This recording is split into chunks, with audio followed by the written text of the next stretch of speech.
गरीब बेटी की जादुई रोटी। रजनी, और कितनी देर लगाएगी? तेरे बापू कब से बैठे हैं, अब ले आ खाना। बस लाई माँ। रजनी को खाना लाता देखकर पिता किशन ने मुस्कुराहट से पूछा, अरे आज मेरी बिटिया ने क्या क्या बनाया है? बाबा, मैंने आपके लिए भिंडी की भुजिया बनाई है और सूखे आलू भी। फिर तो आज मैं पेट भर कर रोटी खाऊंगा। 2 तरह की सब्जी बनी देखकर ललिता बड़बड़ा उठती है। अरे लड़की, 2 टाइम की सब्जी एक ही बार में क्यों बना दी तूने? एक तो ऐसी तेरे बाबा की कमाई धमाई नहीं है और महंगाई इतनी है। जाने दो ललिता, अब तो बना दिया बिटिया ने। कल को ब्याह कर अपने ससुराल चली जाएगी ना तो बहुत रोगी तुम। अब गुस्सा थूक दो और बिटिया के हाथों का खाओ। ये लो। किशन जैसे ही खाने का निवाला ललिता को खिलाता है, ललिता का मुंह चढ़ जाता है। आथू! अरे बेलुड़ी, आज फिर तूने रोटी जला दी। अरे तेरे दादा परदादा की आटा चक्की नहीं जो मुफ्त का आटा आता है, दाम देखकर खरीदना पड़ता है। रोज रोज जली रोटी बनाती है। यही हाल रहा तो पता नहीं ससुराल जाएगी तो कैसे बरसेगी।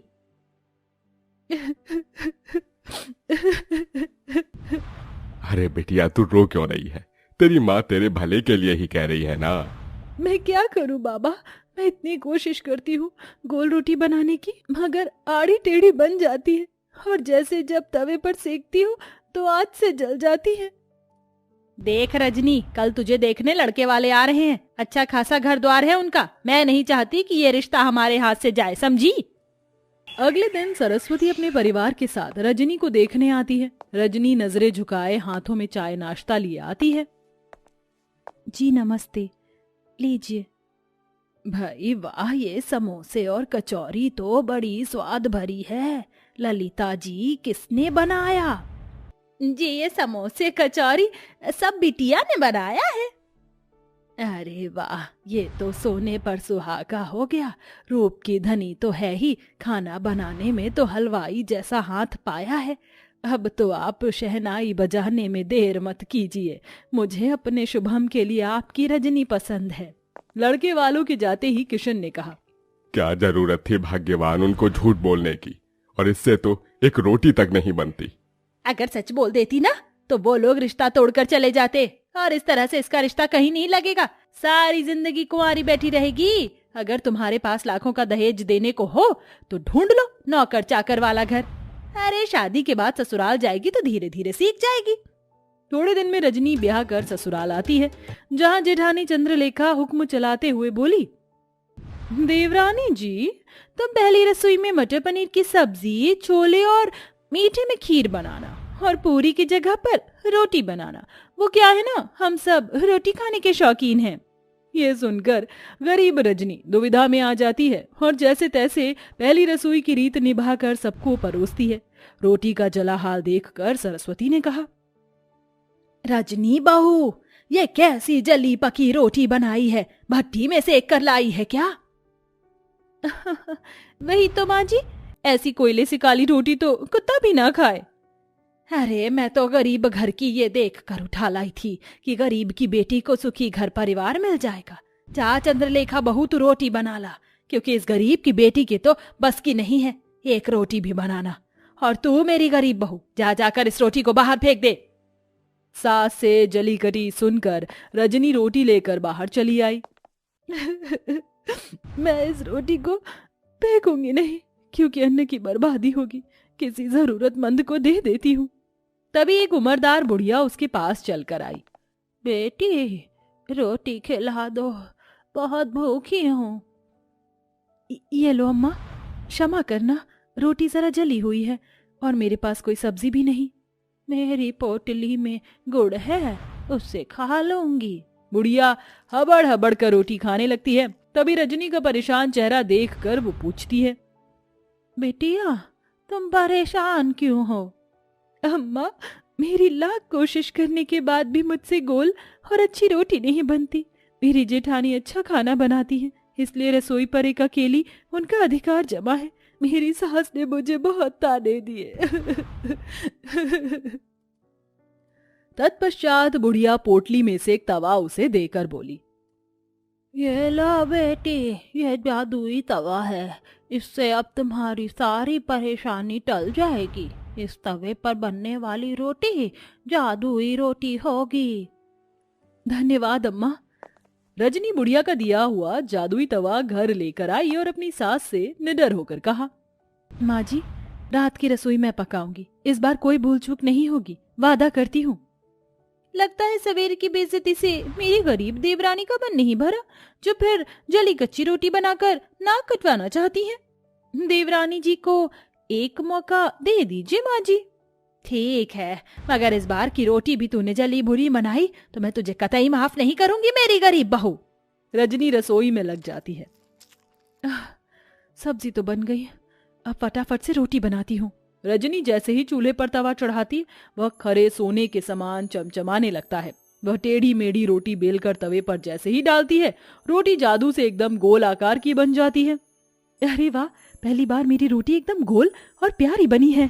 ऐ मेरी जादुई रोटी, मैं चाहती हूँ कि तुम एकदम फूली बन जाओ। गरीब रजनी के कहते जादुई रोटी फूल कर गोल मटोल हो जाती है। वह सभी को रोटी परोसती है, जिसे खाकर सब दिल खोल कर तारीफ करते हैं। वाह रजनी बहू, तुम्हारी बनाई रोटी में अमृत जैसी मिठास भरी है। सचमुच रजनी, बिना सब्जी के भी रोटी बड़ी स्वाद लग रही है। सच में रजनी बहू, तेरे हाथ की रोटी खाकर तो जी ही नहीं भर रहा।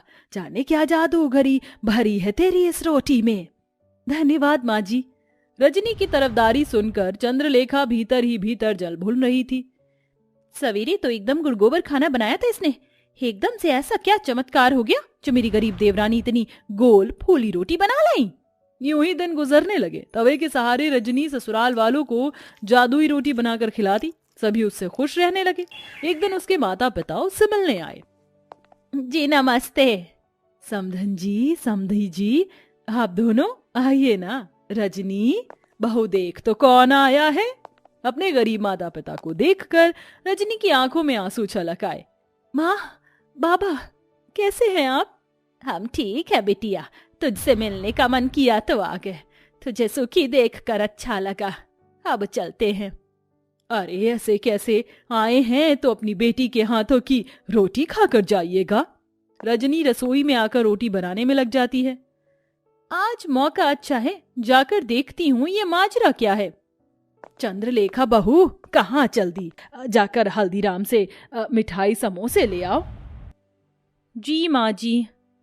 इस गरीब देवरानी की किस्मत इतनी अच्छी है, आज भी बच गई।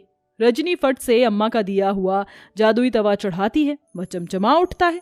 रजनी बेली हुई रोटी तवे पर डालकर कहती है, ऐ मेरी जादुई रोटी, खूब फूलो फलो।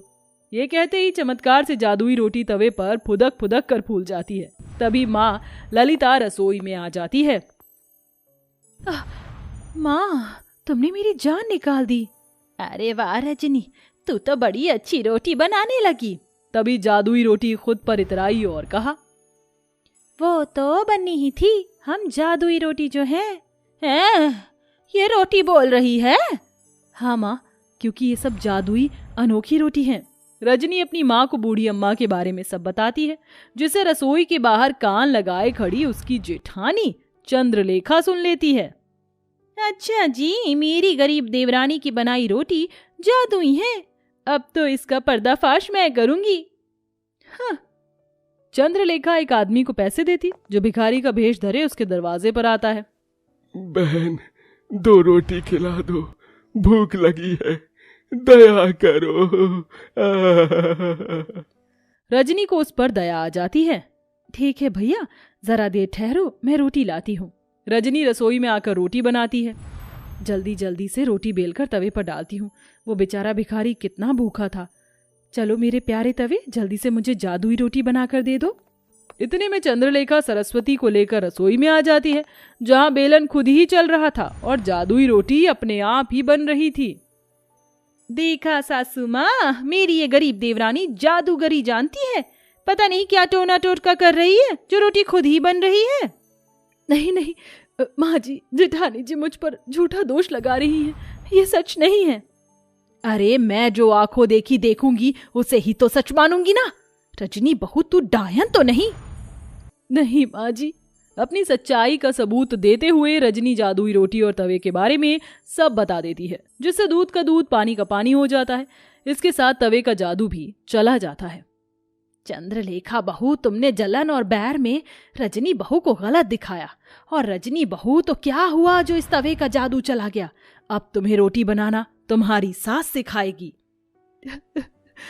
माँ जी, रजनी रोते हुए अपनी सास के गले लग जाती है और बड़े चाव से ना केवल रोटी बनाना बल्कि सब कुछ बनाना सीख लेती है।